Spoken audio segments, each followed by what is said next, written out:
Hey everyone, I'm Kevin with JcrOffroad. In this video, we're going to install our Gladiator HD bed rack.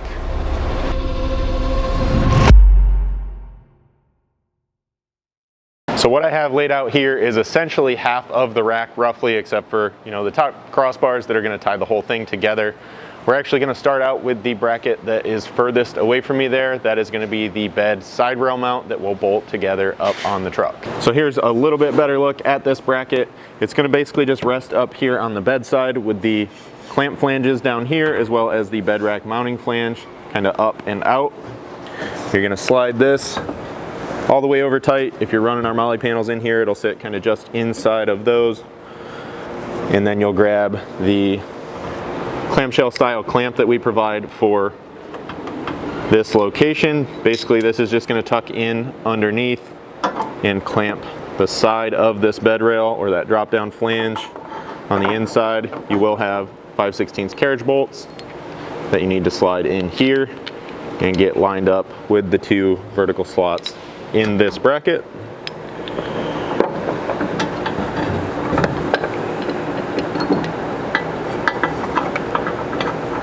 And really, you don't have to do this all right up here tight to the truck necessarily. You could kind of pre-install these and let them hang down in the slots, which might save you a little bit of fooling around with some of this hardware, but no big deal.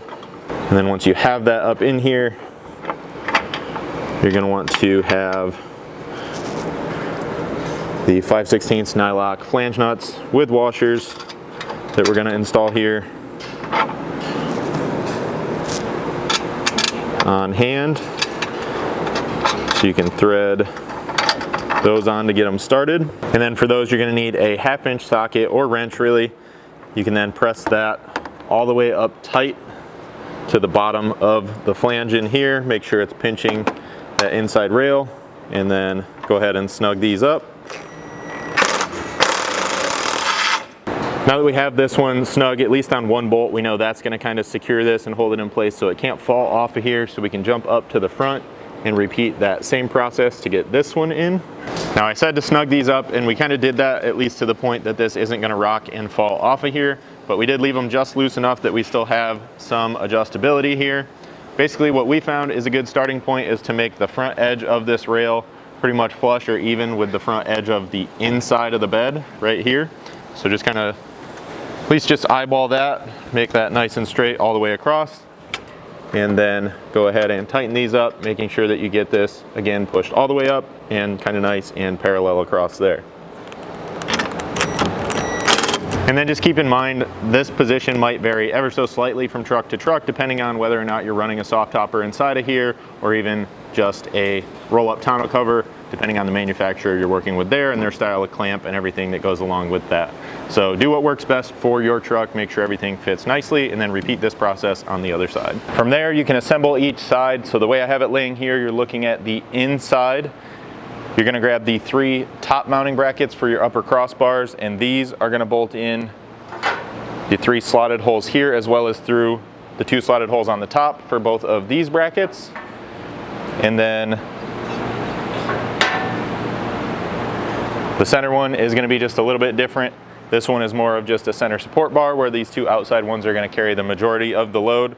And this one will mount in any of these 3 locations using just the 2 mounting holes here, bolting to this top flange. When it comes to hardware, you're going to have 3 different sizes of these black button heads. So a couple of the smaller 1/4-inch ones, which are going to be for your bolt-on logos that we'll show you in just a minute. All of the stuff to assemble the rack itself are going to be the middle size, which are these black 5/16, and then the larger 3/8 will bolt the rack to those brackets that we already put on the side of the truck. So grabbing those 5/16 with washers, we can bolt this together. So we're lining up the bracket in here. This bolt that you see here, that location is going to be the hardest to get a nut in. Still not bad, but you do need to just reach in from the underside and slide that into position. It's a lot easier right here without the logos in, so keep that in mind. And then we'll start these obviously in this orientation, and then the top 2 are going to run essentially top down through that flange. When it comes to tightening these, you'll need a 3/16 hex and then a 1/2 inch wrench if you're having any issues with the nut side. We're going to tighten these top two first just to kind of help draw this up, and then come back and tighten these. I did just kind of center it from front to rear in the slots for now, but you can always loosen this and adjust it later on if you need to for whatever accessories you're mounting up top.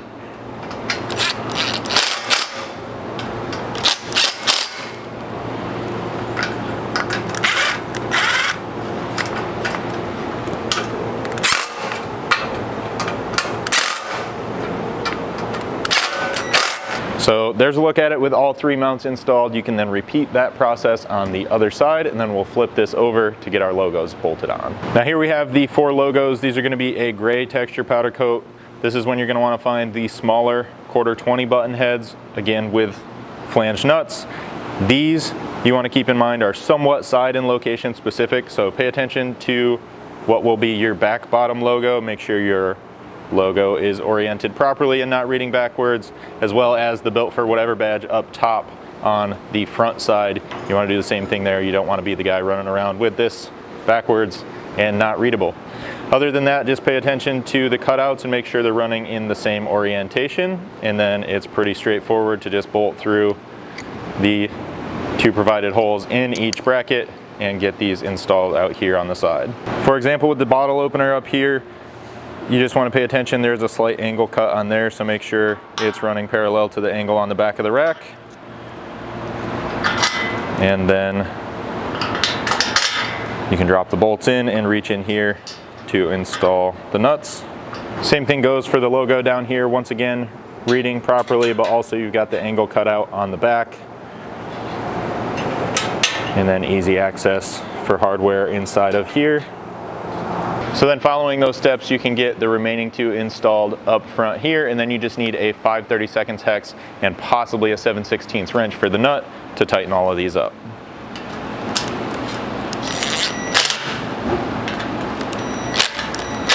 You can then grab the gray textured accessory mounting rail that's designed to bolt into all of the vertical slots here, so you can really put this anywhere throughout this range, whatever's going to best suit the accessories that you're bolting to the sides of your rack.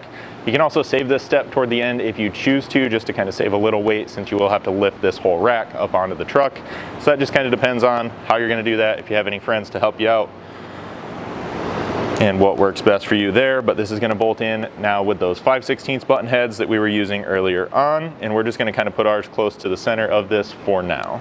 With that bolted in, we now have a fully assembled side, so we'll repeat this process over on the other side before assembling and installing those top crossbars. So here you'll grab your side as well as the 3 black powder coated crossbars that are going to go across the top. Basically, you just need to line these up. The crossbar is going to nest over top of these brackets. I'm just starting in the middle because that's going to help me balance this. No real reason other than that.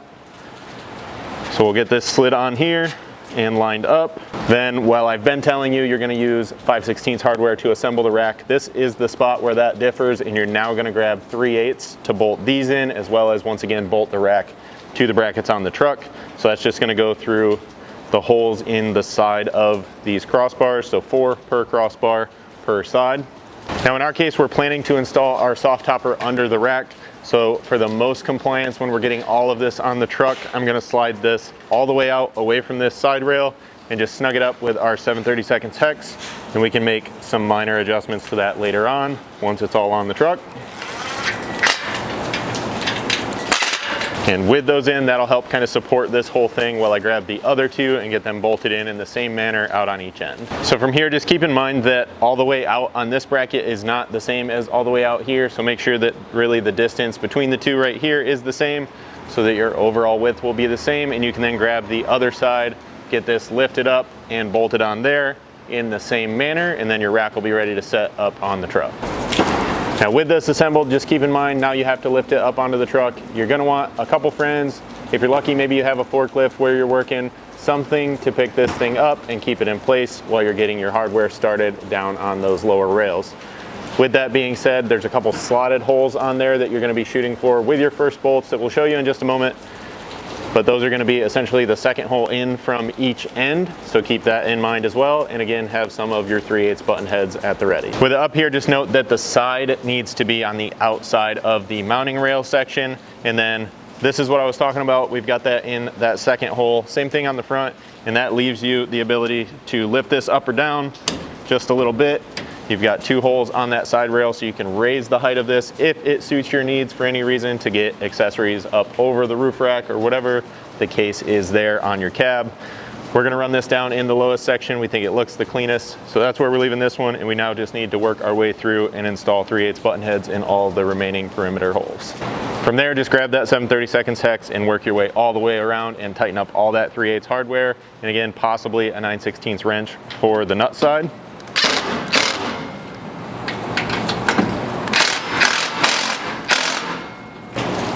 At this point, those of you not running a roll-up tonneau or a soft topper like I have loosely in here right now can just run back through and tighten up all of your mounting hardware. Make sure you're happy with the adjustment on those top crossbars, and you're ready to start outfitting and accessorizing your rack. The rest of you that are installing something like this, specifically the soft topper, you're able to just kind of squeeze this in between the 2 sections of the bed here at the tailgate and kind of just slide it right into position. So you can slide it all the way forward. You do want to get that thing assembled and lined up as if it were being installed on the truck per their instructions kind of before this install, so that you know exactly where it needs to land inside of there. And they have a couple things you need to install right along the front edge of your bed. So pay attention to that and get that ready to go. You are kind of losing the fold up or flip up function of this thing with it inside of the rack. So that's part of the reason it needs to be fully assembled when it goes in here. You don't have the space to do that during the build process. Now this next step is going to vary for a lot of those roll-up tonneaus from manufacturer to manufacturer, and unfortunately we can't test fit every single one on the market. So pay attention to what you're ordering. Hopefully they have a similar style clamp and spacing to what we have here on this soft topper. Specifically on the soft topper, they give you a milled out slot here and a conventional style clamp that you should be used to if you've installed any of these or those roll-up covers in the past. So we'll sneak this inside of here. It clamps right on top of the bed rail, and then we just got to tighten that up with our 9/16 wrench or socket. But mainly I wanted to point out how that fits in conjunction with our rack, how it kind of sits right in behind our mounting bracket with plenty of space there.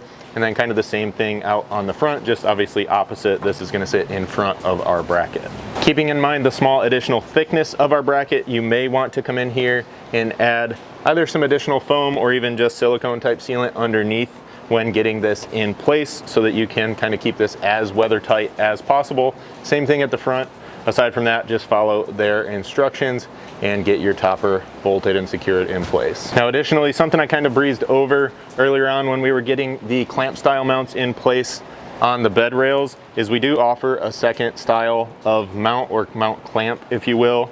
This still uses the same style carriage bolts. This is just a stainless steel kind of rectangle plate, and that's designed to go in the factory accessory rail or trail rail style mounting system that some of you might have here along the inside of your beds. So basically you'll just slide this rectangle into that rail and then follow the remaining steps for getting bolted in on these side rails with the same nylock nuts, washers, and everything there into the slotted mounts on this bracket. Now with all that being said, this installation is complete.